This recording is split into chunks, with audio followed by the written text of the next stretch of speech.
Related concept है। तो देखिए सवाल ये है कि जेनिथ बैंक का बेसल 3 कैपिटल रिपोर्ट से रिलेटेड सवाल है। बेसिकली बैंक देख रही है कि उनके पास कितना कैपिटल है और क्या वो प्रॉफिट डिस्ट्रीब्यूट कर सकते हैं या नहीं कर सकते। पहले तो देख रही है कि कितना कैपिटल है उनके पास, और दूसरी बात कि क्या वो प्रॉफिट को डिस्ट्रीब्यूट कर सकते हैं या नहीं कर सकते। राइट। तो दोस्तों आपको बेसल 3 का कैपिटल कंजर्वेशन वाला रूल याद है ना, क्योंकि सेम प्रिंसिपल यहाँ पे अप्लाइड होगा। तो देखिए दोस्तों क्या है कि CET1 मिनिमम दिया हुआ है, ये आपको पता ही है 5.5% होता है मिनिमम। ये क्वेश्चन में दिया नहीं रहेगा, ये मैंने आपके सहूलियत के लिए दे रखा है। और CCB दिया हुआ है, AT1 दिया हुआ है, Tier 2 दिया हुआ है। तो अब देखिए बैंक का जो एक्चुअल रिपोर्टेड टोटल कैपिटल है वो कितना है जी। यहाँ देखिए बैंक ने रिपोर्ट किया कि जो टोटल कैपिटल रेशियो है वो 10% रिपोर्ट किया। राइट। तो सवाल ये कर रहा है कि इसमें से कौन सा स्टेटमेंट जो है इनके कैपिटल पोजीशन का सबसे ज्यादा एक्यूरेट असेसमेंट है। राइट। तो अब जरा ऑप्शन को देखते हैं। ऑप्शन ए कर रहा है कि bank is fully compliant and can distribute all it profit as it exceed the minimum total capital requirement ratio, that's called MTC। B कर रहा है कि बैंक जो है बेसिक MTC को मीट कर रहा है लेकिन CCB में इसका शॉर्टफॉल है which will trigger restriction on the profit distribution. C कह रहा है कि bank has a deficit in Tier 1 and total capital ratio and must raise equity immediately. D कह रहा है कि bank is non compliant as it has not meet the minimum CET1 requirement. तो आपको ये देखना है कि जो टीयर टोटल कैपिटल रेशियो 10% दिया हुआ है, क्या ये मीट कर पा रहा है रिक्वायरमेंट को, is it able to meet the requirement. तो दोस्तों यहाँ पे आपको CET1 मिनिमम कितना है, 5.5% है। CCB कितना है, 2.5% है। आपको पता होगा ये जो CCB होता है ये CET1 के ऊपर होता है। राइट, एक एक्स्ट्रा सेफ्टी कुशन के रूप में। AT1 है 1.5%, Tier 2 है 2%। तो आप सबको जोड़ दीजिए तो टोटल मिनिमम कितना बनेगा जी, सबको जोड़िए ना। 5.5 plus 2.5 1.5 plus 2, so this will give you how much. देखिए 8 हो जाएगा, 8 और 2 10, राइट, 11.5 ये टोटल मिनिमम होता है। राइट। तो देखिए इसमें हम यदि मिनिमम की बात कर लें तो मिनिमम में हम लोग ये 2.5% नहीं लेंगे, we will not take this 2.5% because extra over है वो। तो ये जो आप यहाँ पे 9 आएगा ये मिनिमम हमारा MTC होगा, मिनिमम टोटल कैपिटल रेशियो 9% होगा। राइट। जब हम CCB ऐड कर देंगे 2.5% तो वो 11.5% बन जाता है। ठीक है। तो जरा आप जरा कंपेयर कीजिए, मिनिमम जो टोटल कैपिटल रिक्वायरमेंट है वो तो 9% है और इनके पास मिनिमम कितना है, 10% है। अब जरा कंपेयर कीजिए दोस्तों कि मिनिमम रिक्वायरमेंट कितना है दोस्तों as per basal. Minimum requirement है जिसको हम लोग MTC बोलते हैं, minimum capital requirement 10%, sorry 9%। 9% minimum capital requirement है। इसके अंदर 3 कंपोनेंट होते हैं आपके, Tier 1, Tier 2, CET1, AT1 और Tier 2। राइट। तो इसके अंदर एक देखिए, एक Tier 1 होता है, एक Tier 2 होता है। Tier 1 को फर्दर बाइफरकेट किया जाता है 2 पार्ट में, CET1 और AT1 में। ठीक है। और यहाँ पे हाँ यदि बफर भी ऐड कर दिया जाए, यदि बफर भी हम ऐड कर दें तो जो फुल रिक्वायरमेंट हो जाएगी वो 11.5% की हो जाएगी। अब देखिए बैंक की जो पोजीशन है वो 10% है, मतलब 10 जो है 9 से तो ज्यादा है लेकिन 11.5 से कम है। समझ रहे हैं, ये जो बैंक की बात हो रही है यहाँ पे साफ साफ इन्होंने लिख दिया है कि देखो हमारा बैंक का जो टोटल कैपिटल रेशियो है वो 10% है, मतलब 9% से ज्यादा है लेकिन 11.5% से कम है। अगर मान लीजिए कोई बैंक मिनिमम मीट करता है लेकिन बफर मीट नहीं करता तो क्या वो फुल्ली फ्री होता है प्रॉफिट डिस्ट्रीब्यूट करने के लिए, हाँ या ना में जवाब दीजिए। तो कोई बैंक ऐसा है जो कि मिनिमम को तो मीट कर रहा है लेकिन लेकिन जो बफर है उसको मीट नहीं कर रहा, तो क्या वो फुल्ली फ्री है, क्या वो स्वतंत्र है अपने प्रॉफिट डिस्ट्रीब्यूट करने के लिए। अब देखिए मैं इसका थोड़ा कंसेप्ट आपको समझाता हूं। CCB को आप कुछ इस प्रकार से समझिए, आप CCB को ऐसे समझ सकते हैं, you can think of CCB like this कि मिनिमम कैपिटल मतलब घर का किराया। राइट। मिनिमम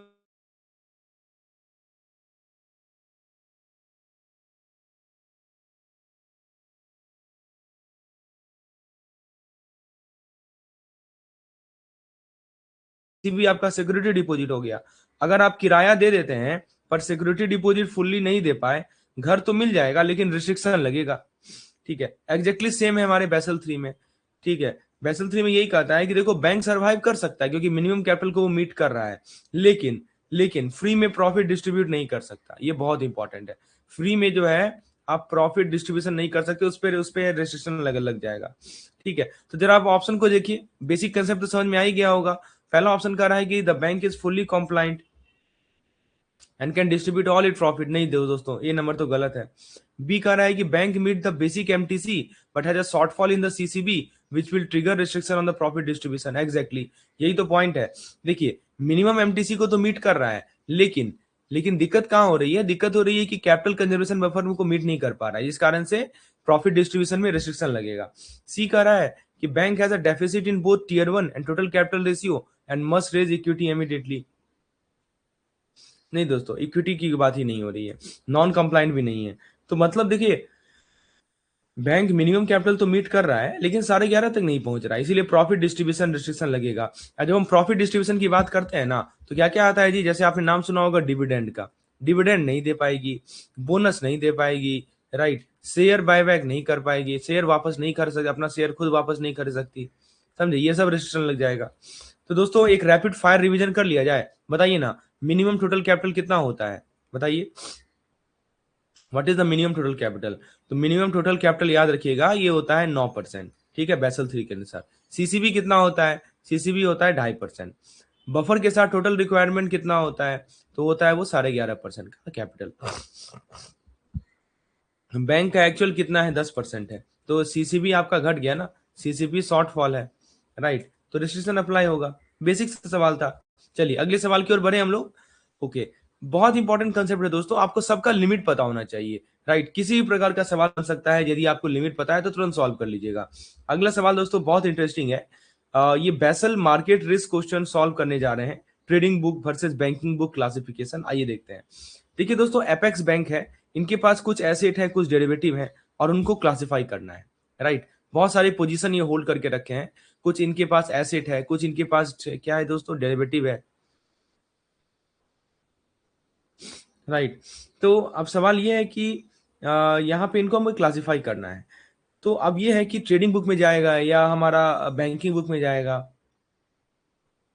तो दोस्तों देखिए, सबसे पहले क्या है कि बैंक के पास 3 चीजें हैं। एक तो लिखा है कि इनके पास कॉर्पोरेट बॉन्ड है जो कि अवेलेबल फॉर सेल है। दूसरा लिखा है कि फॉरेन एक्सचेंज फॉरवर्ड कॉन्ट्रैक्ट है जो कि बैंकिंग बुक लोन को हेज करने के लिए है, लिखा है ना, hedge it foreign currency loan portfolio. फिर सी लिखा है कि गोल्ड ट्रेडिंग के लिए ओपन पोजीशन लिमिट है। तो ये तीन तीन चीजें हैं इनके पास। यह समझना जरूरी है कि ट्रेडिंग बुक क्या होता है। अब देखिए, बैंक के रिस्क मैनेजर डिटरमाइन करना चाहते हैं कि किनको ट्रेडिंग बुक में डाला जाए, capital charge, market risk, capital charge calculate करने के लिए। दोस्तों आपको मैं बता दूं कि जो दिसंबर का हमारा परीक्षा हुआ था, उसमें डायरेक्टली ये सवाल पूछ दिया था कि इनमें से कौन सा सिक्योरिटी जो है ट्रेडिंग बुक का पार्ट होगा, राइट। तो आपको ट्रेडिंग बुक, बैंकिंग बुक क्या होता है, राइट, ये सब क्लैरिटी के साथ पता होना चाहिए। You should know very clarity कि कौन सा आइटम, कौन सा सिक्योरिटीज ट्रेडिंग बुक में जाएगा, कौन सा सिक्योरिटीज बैंकिंग बुक में जाएगा। तो सवाल ये कर रहा है दोस्तों कि based on the provided guideline which of the following item is explicitly included in the trading book for calculating the market risk capital charge? Option ही कर रहा है derivative entered into to hedge the banking book, foreign exchange exposure, securities classified as HTM, open foreign exchange position limit, loan in advance to the corporate customer. बताइए दोस्तों, A B C या D. जल्दी से अपना response type कीजिए chat box में, आपके screen पर एक चैट बॉक्स दिख रहा होगा, अपना रिस्पॉन्स टाइप करें। बताइए इनमें से कौन सा आइटम है जिसको आप ट्रेडिंग बुक में डालेंगे, दैट्स द क्वेश्चन। तो दोस्तों मैं आपको पहले बेसिक चीज समझा देता हूं।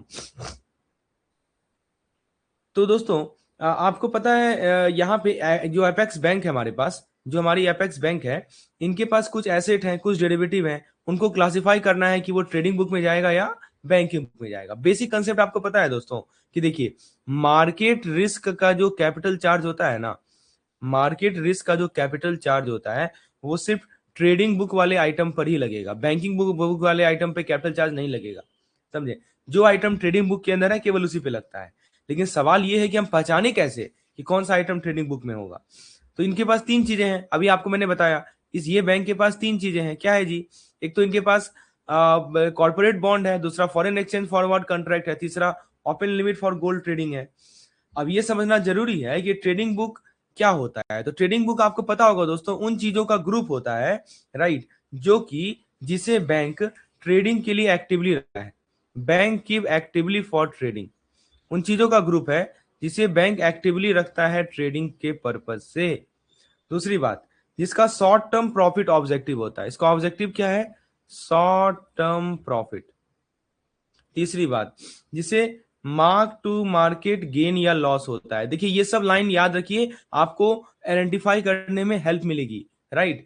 देखिए मैंने क्या बोला कि ट्रेडिंग बुक के अंदर वही सिक्योरिटीज आएंगी, वही एसेट आएंगी जो कि एक्टिवली ट्रेडिंग के लिए रखा जाता है, पहली बात। दूसरी बात, शॉर्ट टर्म प्रॉफिट के लिए होता है। तीसरी बात, मार्क टू मार्केट गेन या लॉस होता है। इसका मतलब समझते हैं जी, इसका मतलब यही होता है कि आज के दिन में मार्केट वैल्यू उस एसेट की क्या है, आप उसे रिकॉर्ड करेंगे। कल मान लीजिए मार्केट वैल्यू चेंज हो गया तो फिर उसको रिकॉर्ड कीजिए। आप ये देखिए कि गेन हो रहा है या लॉस हो रहा है, मतलब डेली बेसिस पे आप ये काम करेंगे यदि वो ट्रेडिंग बुक के अंदर है तो। और लास्ट है, ऑब्वियसली बात है, मार्केट रिस्क कैपिटल चार्ज होगा। अब जरा ये बताइए दोस्तों कि हमारा जो एएफएस होता है, एएफएस सुनते हैं, एएफएस समझते हैं, एएफएस होता है मतलब अवेलेबल फॉर सेल। ये बताइए कि ये जो अवेलेबल फॉर सेल है, क्या ये ऑटोमेटिकली ट्रेडिंग बुक में चली जाती है? Does it automatically go to the trading book?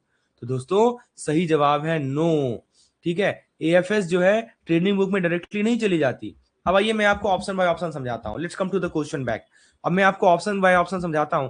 पहला ऑप्शन कह रहा है कि देखिए derivative entered into hedge the banking book foreign exchange expose. क्या लगता है जी, ए जाएगा ट्रेडिंग बुक में? तो दोस्तों ये डेरिवेटिव ट्रेडिंग बुक के लिए नहीं बना है। ये डेरिवेटिव बना किसके लिए है? ये डेरिवेटिव बना है बैंकिंग बुक को हेज करने के लिए। साफ बैंकिंग बुक के लोन को हेज करने के लिए बना है जी।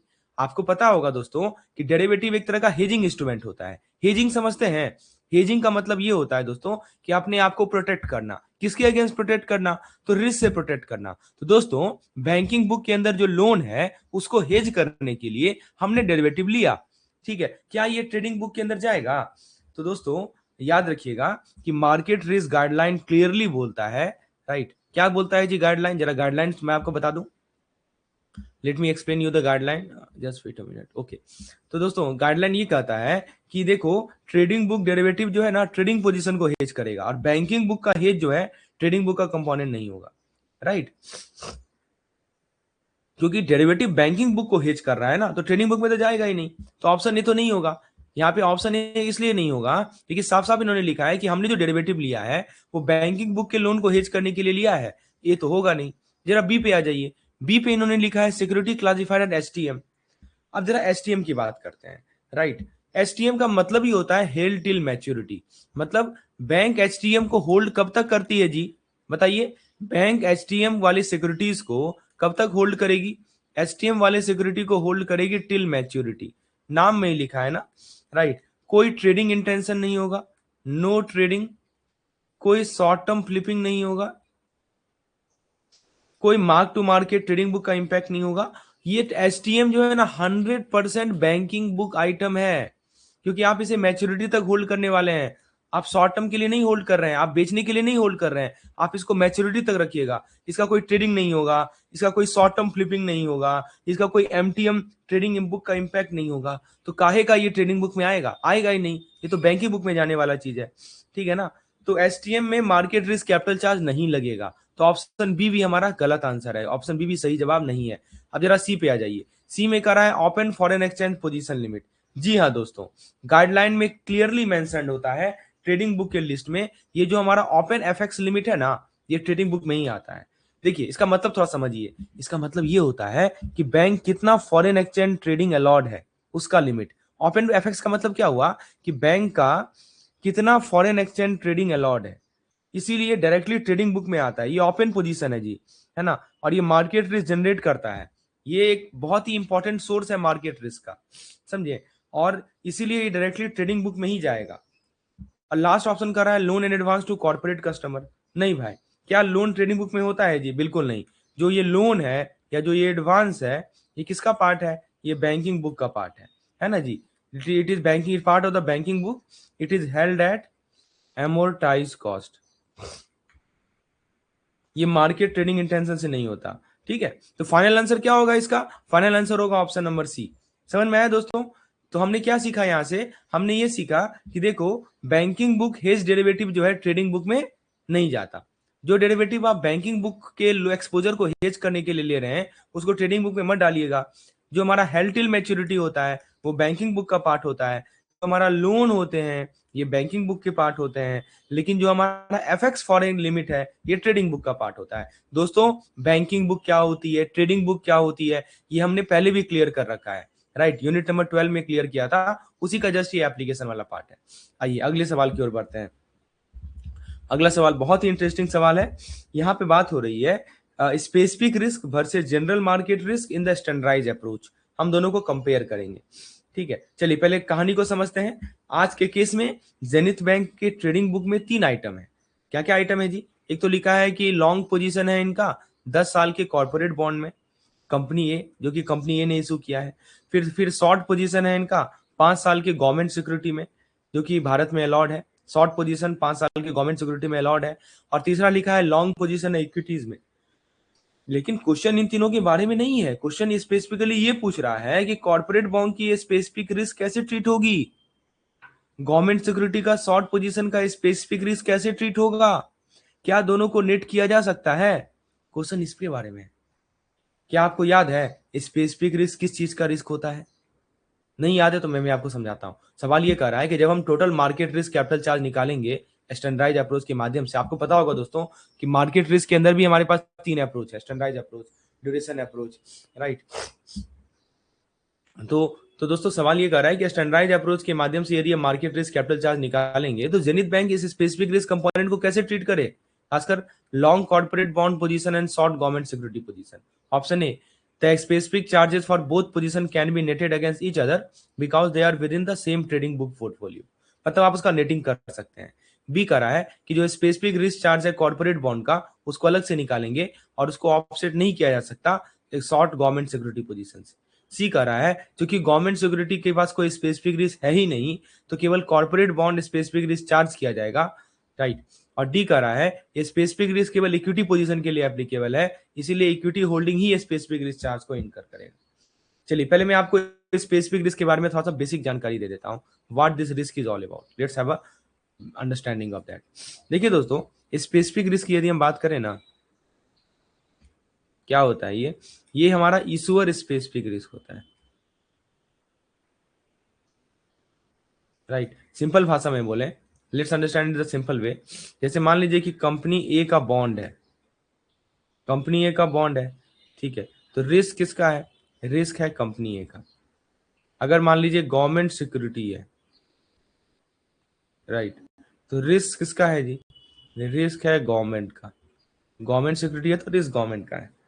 मतलब हर इशूअर का रिस्क अलग अलग होता है। आप देखिए ना, कंपनी ए ने बॉन्ड इशू किया तो रिस्क है कंपनी ए का, राइट। गवर्नमेंट ने सिक्योरिटी इशू किया तो रिस्क है सरकार का।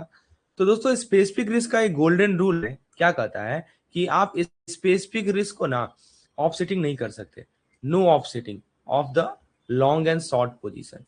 आप लॉन्ग और शॉर्ट को ऑफसेट नहीं कर सकते, ये बहुत इंपॉर्टेंट रूल है। Even if both are depth, जबकि दोनों का दोनों डेप्थ है। Even if both are in the trading book, दोनों के दोनों ट्रेडिंग बुक में है, दोनों के दोनों डेप्थ है, दोनों का मैच्योरिटीज भी सिमिलर है। सोचिए, डेप्थ है, दोनों के दोनों ट्रेडिंग बुक में है, मैच्योरिटीज सिमिलर है, लेकिन फिर भी ऑफसेटिंग अलाउड नहीं है। क्या जनरल मार्केट में लॉन्ग शॉर्ट ऑफसेट अलाउड होता है? देखिए एक हमारा स्पेसिफिक रिस्क है और दूसरा होता है इसका वेरिएशन होता है जनरल मार्केट रिस्क। आपने पढ़ा होगा, यही दो वेरिएशन को हमको देखना होता है। तो जो हमारा जनरल मार्केट रिस्क होता है दोस्तों, क्या यहाँ पे ऑफसेटिंग अलाउड होता है? जी हाँ दोस्तों, यहाँ पे ऑफसेटिंग आप कर सकते हैं, लेकिन स्पेसिफिक रिस्क में अलाउड नहीं होता, ठीक है। अब जरा ऑप्शन को देखिए, ये तो बेसिक सवाल था, बस आपको ये चेक करना है कि आपको नॉलेज है या नहीं स्पेसिफिक रिस्क के बारे में। तो ये कह रहा है कि नहीं स्पेसिफिक रिस्क कैन बी नेटेड, नहीं दोस्तों ये गलत है। स्पेसिफिक रिस्क कभी भी ऑफसेटिंग अलाउ नहीं करता, ठीक है। तो अगर मान लीजिए लॉन्ग कॉर्पोरेट बॉन्ड है, शॉर्ट गवर्नमेंट सिक्योरिटी है, क्या स्पेसिफिक रिस्क ऑफसेट होगा? नहीं होगा। बी कह रहा है कि the specific charge of the corporate bond is calculated separately. Yes yes ये सही है। कॉर्पोरेट बॉन्ड का इशूअर कंपनी है, गवर्नमेंट सिक्योरिटी इशूअर सरकार है, इशूअर अलग है, रिस्क अलग है, ऑफसेटिंग नहीं कर सकते।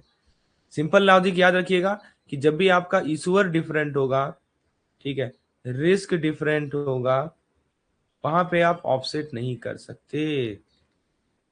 तो बी नंबर ऑप्शन हमारा बिल्कुल सही है। सी को जरा पढ़िए। सी कह रहा है कि देखो गवर्नमेंट सिक्योरिटी का स्पेसिफिक रिस्क जीरो है, ये स्टेटमेंट ही गलत है। कैसे का स्पेसिफिक रिस्क जीरो हो जाएगा जी? ठीक है, गवर्नमेंट बॉन्ड का स्पेसिफिक रिस्क लो होता है, जीरो नहीं होता, कम होता है, ऐसा नहीं कि साफ जीरो नहीं कर सकते हैं, ठीक है ना। और short position general market risk पर इफेक्ट करती है, स्पेसिफिक पर नहीं। ये जो हमारा शॉर्ट पोजीशन है ना, ये हमारा जनरल मार्केट रिस्क को इफेक्ट करती है, राइट। तो सी भी गलत है। डी कह रहा है कि स्पेसिफिक रिस्क इक्विटी पे लगता है। नहीं दोस्तों, इक्विटी में मार्केट रिस्क या प्राइस रिस्क तो होता है, इक्विटी में ना प्राइस रिस्क तो है, लेकिन ये क्वेश्चन डेब्ट के स्पेसिफिक रिस्क के बारे में है। तो स्पेसिफिक रिस्क कॉर्पोरेट बॉन्ड पे लगेगा, गवर्नमेंट सिक्योरिटी पे लगेगा, केवल इक्विटी पे नहीं लगेगा। तो हमने क्या सीखा दोस्तों, स्पेसिफिक नाम ही है स्पेसिफिक, तो ये इशूअर स्पेसिफिक होता है, यानी जो इसे इशू कर रहा है वो स्पेसिफिक होगा, पहली बात। दूसरी बात, कॉर्पोरेट बॉन्ड इशूअर जो है गवर्नमेंट इशूअर नहीं होते, राइट। तीसरी बात, इसीलिए कोई ऑफसेटिंग नहीं होता स्पेसिफिक रिस्क में, नो ऑफसेटिंग, ठीक है। जनरल मार्केट रिस्क में ऑफसेटिंग अलाउड है, स्पेसिफिक रिस्क में ऑफसेटिंग अलाउड नहीं है। आइए अगले सवाल की ओर बढ़ते हैं। अगला सवाल बहुत इंटरेस्टिंग सवाल है। इसमें दोस्तों हम लोग डिस्कस करेंगे currency wise general market risk capital charge under standardized approach. तो करेंसी वाइज जो जनरल मार्केट रिस्क होता है, इसका कैपिटल चार्ज कैसे कंप्यूट किया जाए स्टैंडर्डाइज्ड अप्रोच के अंदर, आइए इसे ही हम लोग डिस्कस करने वाले हैं। तो दोस्तों सबसे पहले यहाँ पे क्या कर रहा है कि ग्लोबल बैंक के ट्रेडिंग ट्रेडिंग बुक में कहा कहा गया है कि इनके पास डॉलर इंटरेस्ट रेट पोजीशन है और यूरो इंटरेस्ट रेट पोजीशन है। टोटल फॉरेन एक्सचेंज का टर्नओवर दे रखा है, कितना है जी, $100 मिलियन, जिसमें से डॉलर का टर्नओवर है $60 मिलियन, यूरो का टर्नओवर है $3 million, right. Bank standardized approach use करती है जनरल मार्केट रिस्क के लिए। तो रिस्क मैनेजर को पता लगाना है कि सही प्रोसीड्यूर क्या होगा कैपिटल चार्ज कैलकुलेट करने के लिए, राइट। तो ये ध्यान रखना है। तो according to the guideline, how should global bank handle the capital charge calculation for it dollar and euro position? Option A, combine dollar and euro position into a single maturity ladder and calculate one capital charge. B, calculate separate capital charge for dollar and euro and then sum them without offsetting. But for euro, since its turnover is less than 5%, it may use a simplified approach. C, only calculate the capital charge for dollar because euro turnover is below 5%. D, calculate a single capital charge for all the currency by first netting all the long and short position. बहुत अच्छा सवाल है दोस्तों। पहले मैं आपको regulator का rule बता देता हूँ, इसके रिगार्डिंग रेगुलेटर का क्या करना है, what is the rule enforced by the regulator. First of all, let's have a clarity on that. तो दोस्तों टोटल एफएक्स टर्नओवर कितना है जी, $100 मिलियन, ये टोटल एफएक्स टर्नओवर है। इसमें से डॉलर का टर्नओवर दे रखा है $60 और यूरो का टर्नओवर दे रखा है $3, 3 मिलियन, सब मिलियन में है। तो दोस्तों रेगुलेटर ये कहता है कि जितने भी आपके सिग्निफिकेंट करेंसी हैं, राइट, सिग्निफिकेंट करेंसी जो होते हैं यानी 5% से ज्यादा, मोर देन 5%, इनका सेपरेट मैच्योरिटी लैडर बनता है। क्या बनता है जी, इनका आपको सेपरेट मैच्योरिटी लैडर बनाना है। तो 5% से ज्यादा होना चाहिए, तभी वो करेंसी सिग्निफिकेंट मानी जाएगी। 5% क्या, किसका 5%? तो 5% टोटल एक्सपोजर का। जैसे यहाँ पे $100 है ना, $100 मिलियन है ना, इसका 5% निकालिए, यानी $5 मिलियन से ऊपर वाली, मतलब जिस करेंसी का जो एक्सपोजर है या पोजीशन है $5 मिलियन से ऊपर होगा, उसको ही आप जो है सेपरेट मैच्योरिटी लैडर बनाइएगा। समझ में आया दोस्तों? फिर दूसरा कंसेप्ट आता है कि जो हमारे इनसिग्निफिकेंट है। अब बोलिएगा इनसिग्निफिकेंट का मतलब क्या होता है? इनसिग्निफिकेंट का मतलब सिंपल है कि 5% से कम का एक्सपोजर, ठीक है। तो वो सिंप्लीफाइड अप्रोच फॉलो करती है। ये बाइफर्केशन आपको याद रखना है। अब देखिए यहाँ पे इनका ईरो का मात्र 3% दिया हुआ है, तो ये तो इनसिग्निफिकेंट हो गया ना। तो दोस्तों देखिए एक सिंपल सा एग्जांपल से समझते हैं कि मैच्योरिटी लैडर का मतलब ये हुआ, जब आप ये वर्ड देखते हैं ना मैच्योरिटी लैडर, तो बहुत लोग कंफ्यूज हो जाते हैं। देखिए क्या होता है मैच्योरिटी लैडर, कि मतलब करेंसी का इंटरेस्ट रेट पोजीशन को बकेट में डालना। जैसे हमने बोला 0 to 1 month, हमने बोला 1 to 3 month, हमने बोला 3 to 6 month, मतलब करेंसी का जो इंटरेस्ट रेट पोजीशन है इसको हम क्या कर रहे हैं, बकेट में डाल रहे हैं, ठीक है। अब जैसे डॉलर का टर्नओवर देखिए, डॉलर का टर्नओवर है 60%, लगभग 60% है जी, बहुत ज्यादा है, इसीलिए बहुत ही इंपॉर्टेंट करेंसी है। डॉलर जो है ये बहुत ही इंपॉर्टेंट करेंसी है, राइट। इसके लिए आपका फुल मैच्योरिटी लैडर कंपलसरी है।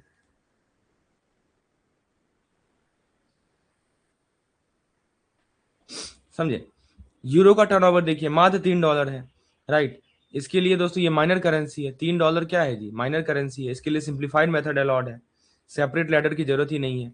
हाँ, इसके लिए आपको फुल मैच्योरिटी लेटर चाहिए डॉलर के लिए, मतलब कि करेंसी के इंटरेस्ट रेट पोजीशन के को बकेट में डालेंगे हम लोग।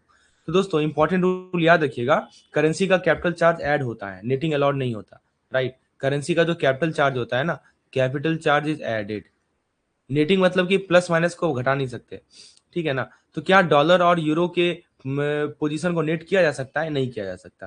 तो आइए ऑप्शन को देखते हैं, हमने बेसिक कंसेप्ट तो क्लियर कर ही लिया। तो इसमें ऑप्शन नंबर ए पे आते हैं। एक कह रहा है कि कंबाइन कर लो डॉलर और यूरो को वन लैडर में। नहीं दोस्तों, ऐसा नहीं कर सकते, ठीक है ना, क्योंकि सेपरेट कैलकुलेशन पर करेंसी करना होगा, क्रॉस करेंसी नेटिंग अलाउड नहीं है। बी कह रहा है कि सेपरेट कैपिटल चार्ज निकालो डॉलर और यूरो के लिए और फिर सम करो बिना ऑफसेट किए हुए।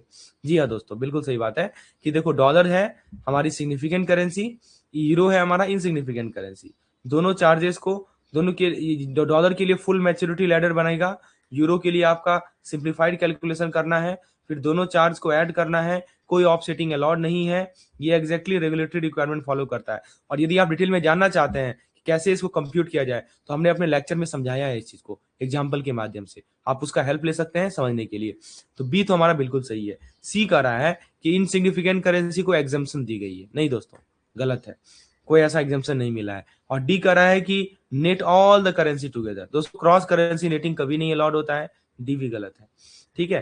तो दोस्तों हमने क्या सीखा यहाँ से कि देखो 5% से ज्यादा का यदि एक्सपोजर हो तो वहां पे फुल लैडर बना दो, उसके बाद 5% से कम हो तो वहां पे आपका लेस देन 5% हो तो सिंप्लीफाइड लैडर बना दो।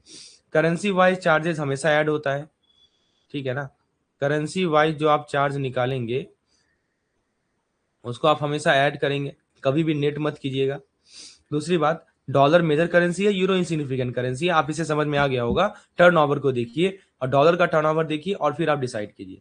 चलिए अब अगले सवाल की ओर बढ़ते हैं दोस्तों। अगला सवाल में दोस्तों बीआईएस और बेसल सेटलमेंट का एक्चुअल रिलेशनशिप क्या है, ये आपको क्लियरिटी के साथ समझ में आ जाएगा। ये एग्जाम में ट्रिकी होते हैं क्योंकि नाम सिमिलर लगते हैं, लेकिन अंतर है दोनों में। क्या अंतर है? आप सबने बीआईएस का तो नाम सुना ही होगा, bank for international settlement, right. 1930 में बना था, वर्ल्ड वार, आपको पता होगा वर्ल्ड वार वन के इनिशिएटिव के बाद बना था। और ये बैंक ऑफ सेंट्रल बैंक है, इसमें टोटल 63 बैंक्स हैं, राइट। चलिए उसके बाद दोस्तों नेक्स्ट पॉइंट लिखा है, हेडक्वार्टर वगैरह दिया हुआ है। तो सवाल है कि इनमें से कौन सा कथन जो है बीआईएस और बेसल कमिटी के रिलेशनशिप को सही तरीके से डिस्क्राइब करता है, ठीक है। तो देखिए ऑप्शन ए कह रहा है कि देखो Basel committee report directly to the BIS board and is funded by BIS. B कह रहा है कि BIS provide administrative support to the Basel committee as it parent organisation. C कह रहा है कि Basel committee and BIS share only a headquarter location in Basel. और D कह रहा है कि BIS on the Basel committee and appointed member. कौन सा कथन सही है ये आपको पता लगाना है। आइए पहले बेसिक कंसेप्ट को क्लियर कर लेते हैं।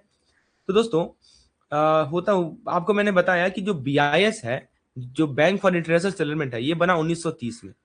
और जो बेसल कमिटी है ये बना था 1974 में हर्स्टेड कोलैप्स के बाद। दोनों ऑर्गेनाइजेशन एक ही बिल्डिंग में काम करता है, जो कि है हमारा बेसल स्विट्जरलैंड, राइट। दोनों ऑर्गेनाइजेशन एक ही बिल्डिंग में काम करता है, लेकिन दोनों का कोई गवर्नेंस लिंक है ही नहीं।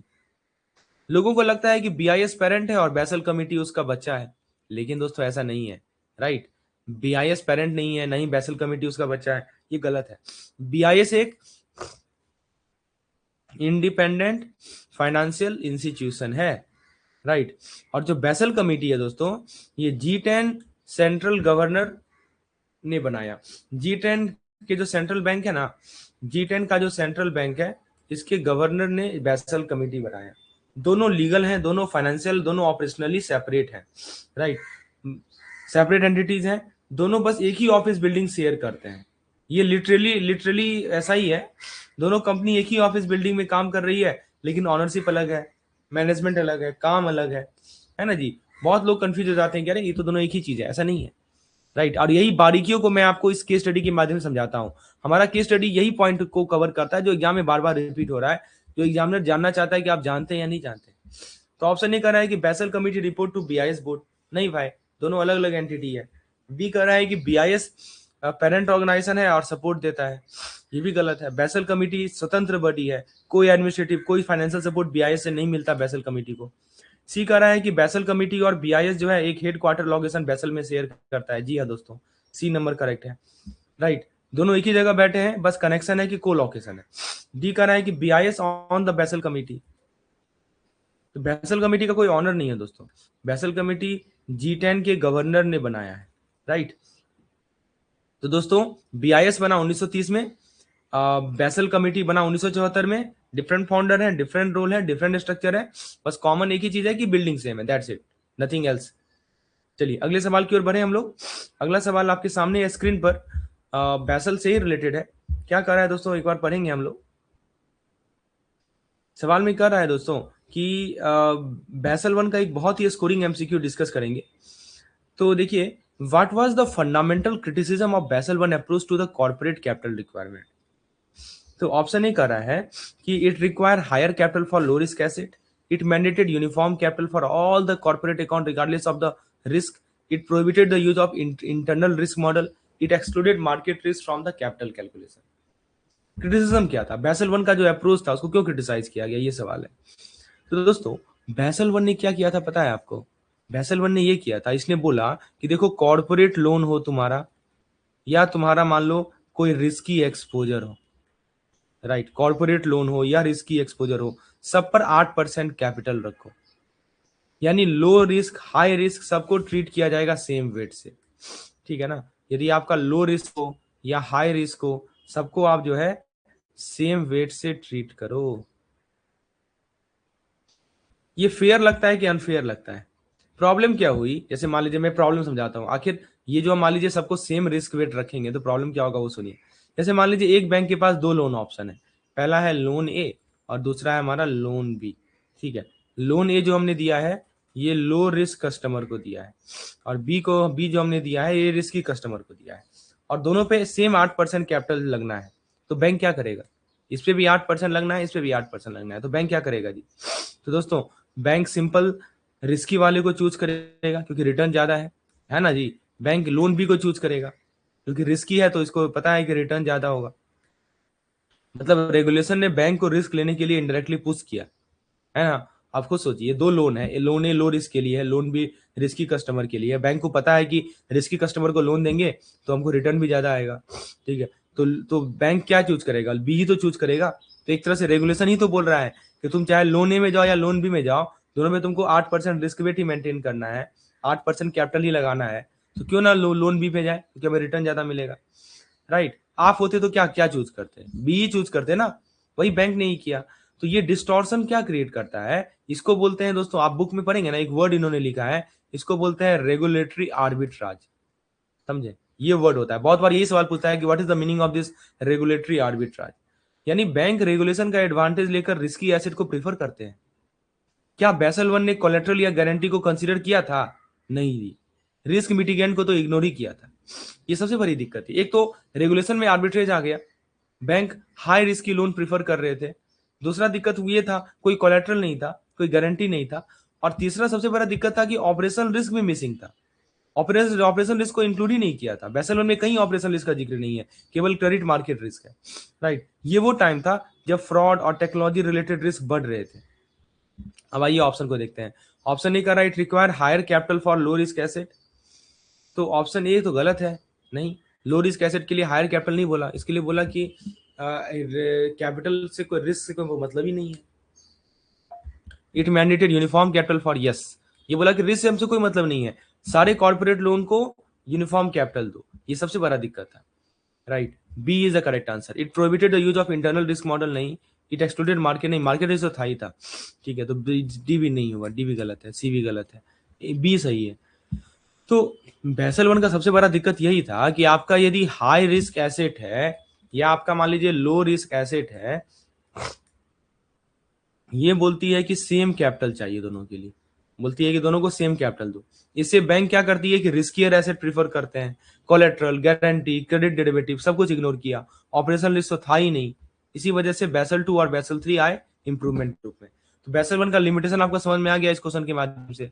चलिए, तो ये बात समझ में आ गई। आई थिंक ये क्वेश्चन रिपीट हो गया है, इसको मैं स्किप कर रहा हूँ। बेसल 2 पे आते हैं। अब जरा बेसल 2 के चैलेंजेस को एड्रेस कीजिए, ये सवाल बराबर आता है एग्जामिनेशन में।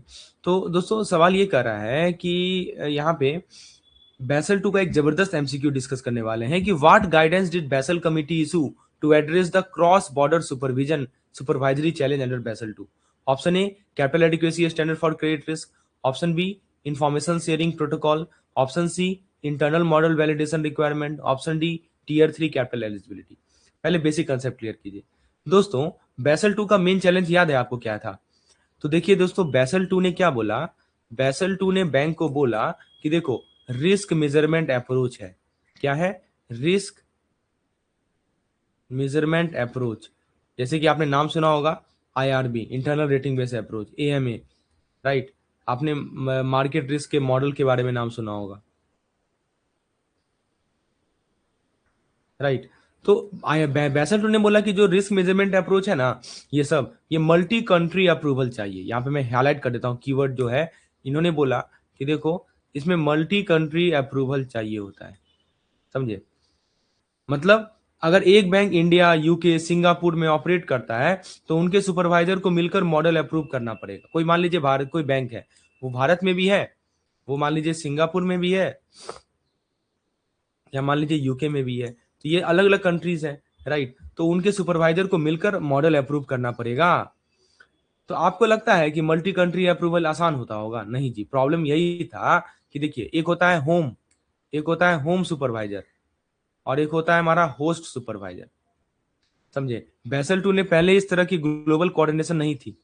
हर कंट्री अपना अप्रूवल देता था, बट अब सबको कोऑर्डिनेट करना पड़ता था। इससे ह्यूज डिफिकल्टी क्रिएट होती थी। कौन सी जानकारी शेयर करेंगे, किससे किसका अप्रूवल फाइनल माना जाएगा, कैसे इंश्योर किया जाए कि सब कंसिस्टेंट डिसीजन ले, ये सब प्रॉब्लम था। तो मतलब सुपरवाइजर के बीच कोऑर्डिनेशन टफ होता था। तो बेसल कमिटी का सॉल्यूशन क्या निकला? देखिए, बेसल कमिटी ने 2006 में एक स्पेशल गाइडेंस इशू की। अब सुनिए, स्पेशल गाइडेंस में क्या था वो मैं समझाता हूं। तो ये जो बेसल कमिटी ने 2006 में एक स्पेशल गाइडेंस इशू की, जिसमें कीवर्ड आया इंफॉर्मेशन शेयरिंग का, ठीक है। फिर दूसरा कीवर्ड आया दोस्तों कोऑपरेशन मैकेनिज्म का। फिर तीसरा आया दोस्तों हमारा role of home and host supervisor. और चौथा कीवर्ड है cross border model approval. Cross border model approval, यानी उन्होंने एक रूल बुक दे दिया कि कैसे इंफॉर्मेशन शेयर करो, कैसे ज्वाइंटली अप्रूव करो, कौन किस चीज का रिस्पॉन्सिबल होगा, राइट। तो आपको लगता है इंफॉर्मेशन शेयरिंग गाइडलाइन हेल्पफुल होती है? जी हाँ दोस्तों, बिल्कुल हेल्पफुल होती है। यही तो बेसल ने किया। बेसल कौन सा बेसल की बात कर रहे हैं? बेसल टू ने किया। जो चैलेंज था उसको एड्रेस किया इन्होंने, राइट। तो आइए वापस क्वेश्चन में लौटते हैं, ऑप्शन को देखते हैं, ऑप्शन एलिमिनेट करते हैं। Yes, option A capital adequacy standard for credit risk, नहीं दोस्तों। इंफॉर्मेशन शेयरिंग प्रोटोकॉल, जी हाँ। सुपरवाइजरी कॉपरेशन मैकेनिज्म, जी हाँ। इस चैलेंजेस को एड्रेस किया। बी जो लोग बी ऑप्शन चूज कर रहे हैं, सुपर, आपकी नॉलेज बिल्कुल परफेक्ट है, यही सही जवाब है। तो दोस्तों, बेसल टू में मॉडल को अप्रूव करने के लिए ग्लोबल कोऑर्डिनेशन की आवश्यकता थी। किस चीज की आवश्यकता थी? ग्लोबल कोऑर्डिनेशन की, right. For approving the model, model को अप्रूव करना है तो ग्लोबल कोऑर्डिनेशन चाहिए। और गाइडेंस दिया इंफॉर्मेशन शेयरिंग पे, सुपरविजन कॉपरेशन पे, एलोकेशन ऑफ रिस्पॉन्सिबिलिटी पे। समझ में आया दोस्तों? चलिए अगला सवाल दोस्तों, पेन पेपर कैलकुलेटर लेकर बैठिए, क्योंकि ये कैलकुलेशन बेस्ड सवाल है। आइए सॉल्व करते हैं। तो दोस्तों, सवाल ये है कि हमसे वर्टिकल डिसोलेंस निकालने को कहा जा रहा है। पहला सवाल ये है कि वर्टिकल डिसोलेंस निकालना है गिवन पोजीशन के लिए। पोजीशन आपके सामने है, राइट। सबसे पहले देखिए, पोजीशन कैसा है कि लॉन्ग पोजीशन है सिक्योरिटीज में, रिमेनिंग मैच्योरिटी 3 साल का है, general market risk capital charge है 200 करोड़ का। फिर लॉन्ग पोजीशन सिक्योरिटीज में है, रिमेनिंग मैच्योरिटी 6 साल का है, जीएमआर कैपिटल रिस्क है 300 करोड़ का। डेरिवेटिव शॉर्ट पोजीशन क्रिएट कर रहा है, रिमेनिंग मैच्योरिटी 9 महीना का है, जीएमआर है 150 करोड़ का। डेरिवेटिव शॉर्ट पोजीशन क्रिएट कर रहा है, 3 साल का मैच्योरिटी है, जीएमआर है। और कुछ डेटा दी गई है आपके काम के लिए। ये वैसे तो ये आपको याद होना चाहिए, you should remember it data. चलिए मैं आपको थोड़ा सा वर्टिकल डिसअलाइंस का बेसिक कंसेप्ट समझाता हूँ, क्या क्या आखिर होता कैसे है, और फिर कैसे निकालेंगे वो तो हम देखेंगे यहाँ पे। So let's first of all clear the basic concept of vertical डिसअलाइंस।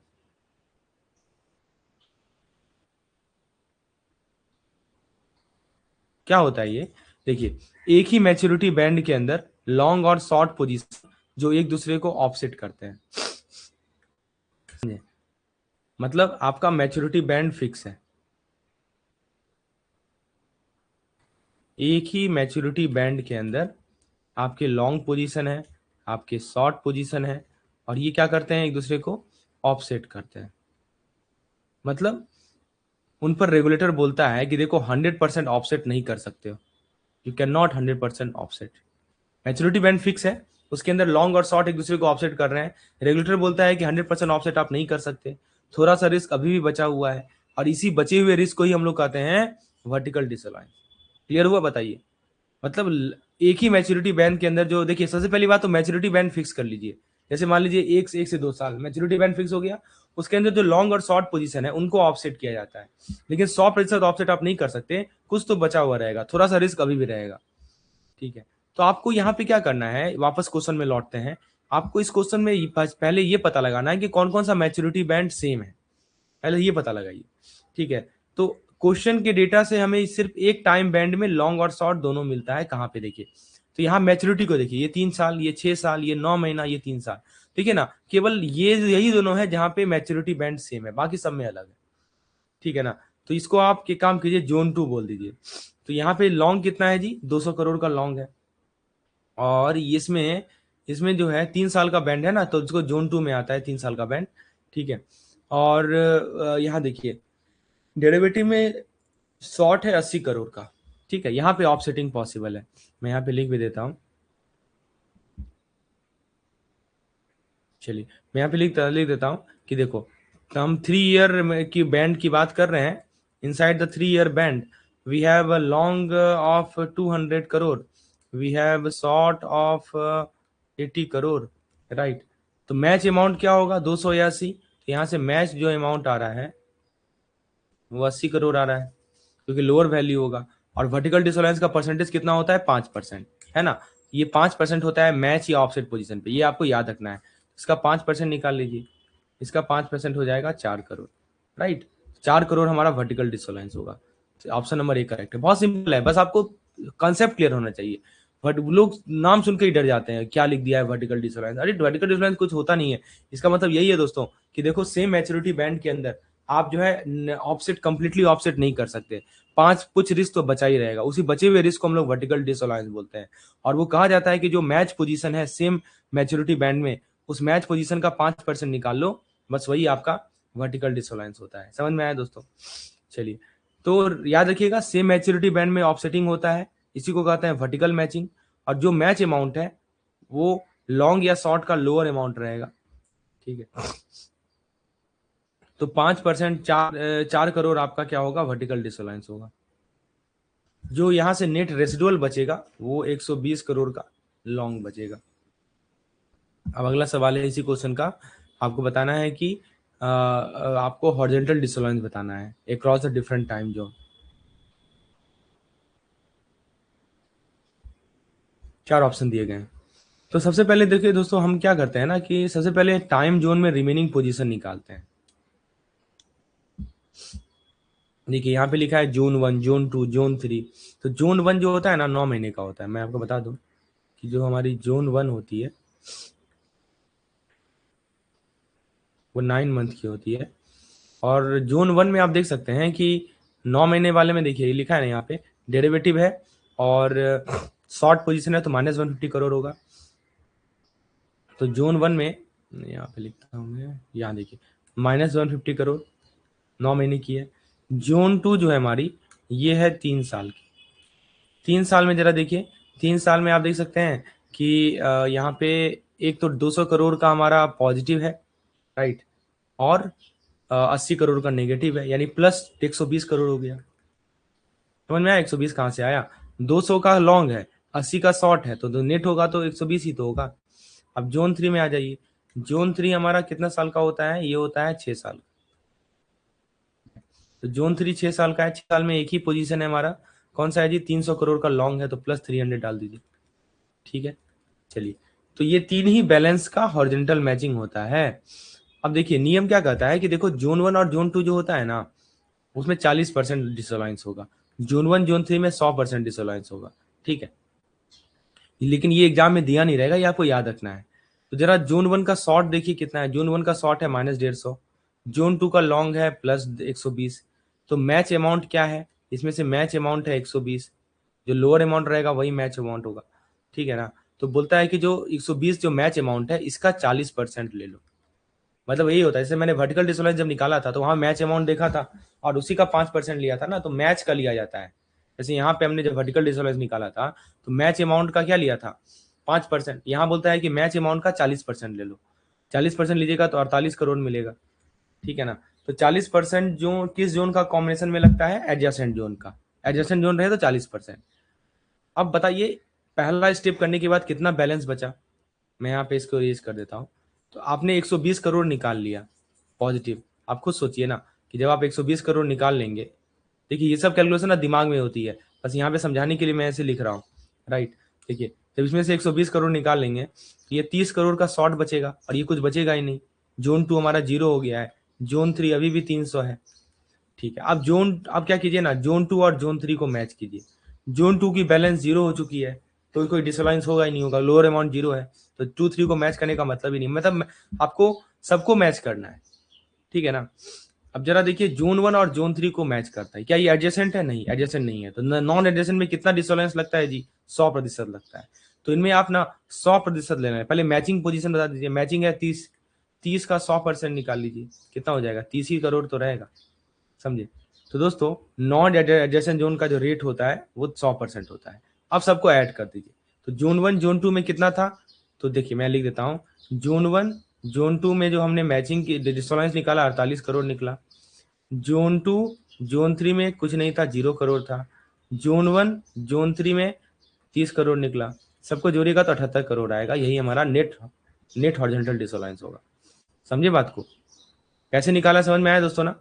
चलिए, तो हॉरिजॉन्टल का मतलब यही होता है, हॉरिजॉन्टल डिसअलाइंस का मतलब यही होता है कि क्रॉस जोन को मैच करना है, समझे। एडजेसेंट जोन है तो 40% डिसअलाइंस, एडजेसेंट यदि है तो, और यदि नॉन एडजेसेंट है तो वहां पे 100% डिसअलाइन, ठीक है। तो 48 करोड़ कैसे आया, 78 करोड़ समझ में आ गया होगा। अब लास्ट सवाल है कि आपको बताना है कि टोटल कैपिटल चार्ज कितना होगा। टोटल कैपिटल चार्ज बता दो। देखिए तीनों कंपोनेंट होते हैं, एक तो नेट पोजीशन, एक वर्टिकल डिसअलाइंस, एक हॉरिजॉन्टल डिसअलाइंस, सबको जोड़ देंगे तो टोटल कैपिटल चार्ज मिल जाएगा। तो सबसे पहले देखिए, वापस आ जाइए क्वेश्चन में। इस क्वेश्चन में आप देख सकते हैं कि लॉन्ग पोजीशन दे रखा है 3 साल लॉन्ग का। एक मिनट मुझे इरेज करने दीजिए सबको, लेट मी इरेज इट। अब नेट पोजीशन कैसे निकालेंगे वो भी हम देख लेते हैं। तो इस क्वेश्चन में दिया हुआ है कि जो लॉन्ग पोजीशन है 3 साल का है। 3 साल लॉन्ग कितना है जी, 3 साल लॉन्ग है 200 करोड़, ठीक है, दिया हुआ है ना। 3 साल का लॉन्ग पोजीशन है 200 करोड़। 6 साल का लॉन्ग पोजीशन है, यहाँ देखिए लिखा था, हाँ 300 करोड़। टोटल लॉन्ग कितना हो गया, टोटल लॉन्ग हो गया आपका 500 करोड़। अब शॉर्ट देख लीजिए, शॉर्ट है 9 महीना का 150 करोड़, और 3 साल का शॉर्ट है 80 करोड़। टोटल टोटल शॉर्ट कितना हो गया, 230 करोड़। तो जो नेट पोजीशन होगा वो ऑफसेट कर दीजिए दोनों को, तो 500 माइनस 230, समझे। तो नेट पोजीशन कैसे निकालिएगा, 500 से 230 माइनस कर दीजिए, यानी 270 करोड़ का नेट पोजीशन होगा। तो नेट लॉन्ग है या नेट शॉर्ट है, तो नेट पॉजिटिव है तो लॉन्ग रहेगा। तो वर्टिकल डिसअलायंस हमने पहले निकाल लिया है। वर्टिकल डिसअलायंस कितना निकला है, 4 करोड़ का है। सेम टाइम बैंड के अंदर मैचिंग होता है। फिर हॉरिजॉन्टल डिसअलायंस हमने कितना निकाला है, 78 करोड़ निकला है, ठीक है ना। तो फाइनल जो हमारा टोटल जो हमारा कैपिटल चार्ज होगा वो सबको जोड़ देंगे, यानी कि 270 प्लस 4 प्लस 78, यानी कि 352 करोड़। तो आंसर हो जाएगा सी। ठीक है दोस्तों, बहुत सिंपल होता है, बस आपको कंसेप्चुअल क्लैरिटी चाहिए, ठीक है। तो हमें टोटल पोजीशन मिल जाएगा, टोटल कैपिटल चार्ज मिल जाएगा जनरल मार्केट रिस्क के लिए। चलिए अगले सवाल की ओर बढ़े। अब हम लोग देखिए, अभी हमने थ्योरेटिकल क्वेश्चन, न्यूमेरिकल क्वेश्चन किया, अब एक थ्योरेटिकल क्वेश्चन कर लेते हैं। टोटल दोनों का कॉम्बो है दोस्तों, पिलर 1 पिलर 2 के बारे में है कि डिफरेंस को समझ में आ जाएगा इस क्वेश्चन के माध्यम से। सवाल ये कह रहा है कि जेनिथ बैंक ने अपना देखिए CRAR निकाला। इसका बोर्ड काफी खुश है, क्यों, क्योंकि CRAR 9.5% निकला है, मतलब मिनिमम रेगुलेटरी रिक्वायरमेंट पूरी हो गई, राइट। तो बोर्ड ने ये भी देखा है कि बैंक के पास प्रोविजन अच्छा खासा है क्रेडिट मार्केट और ऑपरेशनल रिस्क के लिए। लेकिन जो CRO है उन्होंने बोर्ड को वार्निंग दिया कि उन्होंने बोला कि देखो, अरे बैंक का जो टोटल लोन पोर्टफोलियो है उसका 35% तो रियल एस्टेट सेक्टर में है, ठीक है। तो अब सवाल यह है कि आपको बताना है कि रिस्क और कैपिटल एडिक्वेसी का जो प्रिंसिपल है उसके हिसाब से इनमें से कौन सा स्टेटमेंट बेस्ट जस्टिफाई करता है CRO insistence on holding additional capital? CRO बोलता है कि देखो भाई तुमको एडिशनल कैपिटल होल्ड करना पड़ेगा। बोर्ड तो खुश है भाई कि अरे मेरे पास तो इतना ये है CRAR है, लेकिन सीआरओ जो है उसका एक वीकनेस पॉइंट आउट करता है और बोलता है कि तुम एडिशनल कैपिटल मेंटेन करो। तो कौन सा स्टेटमेंट इसको जस्टिफाई करता है? ऑप्शन ए कर रहा है कि Pillar 1 guideline explicitly require bank to automatically deduct 5% from their CRAR. B कर रहा है कि the regulatory minimum CRAR only cover credit market and operational risk, therefore uncaptured risk in the banking book require additional capital. सी कर रहा है holding additional capital is mandatory under Pillar 1. D कर रहा है the standard CRAR formula perfectly capture all the external factor, meaning the CRO is misinterpreting the regulatory framework. तो दोस्तों आप समझिए, बहुत अच्छा सवाल है, बहुत ही मजा आने वाला है इस क्वेश्चन को सॉल्व करने में। देखिए दोस्तों, प्रॉब्लम क्या है कि बोर्ड काफी खुश है। क्यों बोर्ड खुश है जी? बोर्ड खुश इसलिए है क्योंकि CRAR बोल रही है 9.5%, मतलब मिनिमम रेगुलेटरी रिक्वायरमेंट पूरी हो गई। लेकिन दोस्तों आपको पता होना चाहिए ये जो पिलर 1 है ना, ये केवल 3 रिस्क कवर करता है, क्रेडिट, मार्केट और ऑपरेशनल। क्या पिलर 1 सब रिस्क कवर करता है? No, right. तो कौन सा ऐसा रिस्क, रियल प्रॉब्लम यही है, कुछ हिडन रिस्क है जो कि CRAR में कैप्चर ही नहीं होता। एक एक जो है हमारा कंसंट्रेशन रिस्क। अभी मैंने बोला ना, सीआरओ ने यही ना बोला भाई कि देखो तुम्हारा तो 35% पोर्टफोलियो रियल एस्टेट सेक्टर में है, इसी को कहा जाता है क्या? Concentration risk. सवाल ये आएगा कि बताओ इनमें से कौन सा रिस्क जो है पिलर 1 कैप्चर नहीं करता? जवाब दीजिएगा कंसंट्रेशन रिस्क, क्योंकि 35% लोन जो है हमारा वो रियल एस्टेट सेक्टर में है। एक सिंगल सेक्टर में इतना ज्यादा exposure, huge, it is a kind of huge vulnerability, right. Pillar 1 में ये रिस्क कैप्चर नहीं होता। दूसरा रिस्क है हमारा IRRBB, interest rate risk in banking book. अब देखिए यहां लिखा है ना, रिसेंट मैक्रो इकोनॉमिक शिफ्ट हुआ। मैक्रो इकोनॉमिक मतलब जैसे जीडीपी चेंज हुआ, कुछ बड़े लेवल पे चेंज हुआ हमारी अर्थव्यवस्था में, राइट। तो इंटरेस्ट रेट मूवमेंट से बैंक का लैंडिंग, बैंक का डिपॉजिट बुक का रिस्क बढ़ जाता है ना। इससे क्या होता है? Interest rate affecting the core lending and deposit book. तो ये रिस्क भी पिलर 1 में नहीं आता है। मैक्रो इकोनॉमिक शिफ्ट के कारण, जैसे इंटरेस्ट रेट चेंज के कारण बैंक का लैंडिंग और डिपॉजिट बुक चेंज हो रहा है, it is also not captured by pillar 1। तो यहाँ पे आता है हमारा पिलर 2। जैसे मैंने बोला था ना, बेसल 1 में क्या दिक्कत था? बेसल 1 में दिक्कत यही था कि वो बोलता था कि तुम कितना भी कोई भी लोन लो, राइट, सबका सेम कैपिटल मेंटेन करना पड़ेगा। तो बैंक प्रेफर करती थी हाई रिस्क लोन देना चाहती थी, क्योंकि उसको रिटर्न ज्यादा मिलता था। वही उसको रेक्टिफाई करने के लिए हमारा आया बेसल 2। फिर उसी तरह पिलर 1 में कुछ रिस्क कैप्चर नहीं होते थे, उसके लिए पिलर 2 लाया गया। तो पिलर टू में मैंने बोला कि देखो बैंक के पास एक्स्ट्रा कैपिटल रखना पड़ेगा फॉर रिस्क जो कि पिलर 1 में कैप्चर नहीं है। और इसी एडिशनल कैपिटल को हम लोग बोलते हैं ICAAP, इंटरनल। आप देखिए कितना आपस में लिंक हो रहा है चीजें। आपने पिलर 1, आपने क्वेश्चन के माध्यम से पिलर 1 का आपने ये लिमिटेशन समझा, फिर उसको रेक्टिफाई करने के लिए पिलर 2 आया। पिलर 2 बोलता है कि बैंक के पास ICAAP होना चाहिए, यानी internal capital adequacy assessment performance process. तो ये एडिशनल कैपिटल जो बैंक को रखना है उसको कैसे कंप्यूट करेंगे? ICAAP के माध्यम से कंप्यूट करेंगे। एडिशनल कैपिटल को कंप्यूट करने के लिए ICAAP होगा। तो सीआरओ यही कह रहा है कि देखो CRAR 9.5% मिनिमम रिक्वायरमेंट कवर करता है, बट बैंक का रियल रिस्क हायर है, तो एक्स्ट्रा कैपिटल रखना ही रखना है।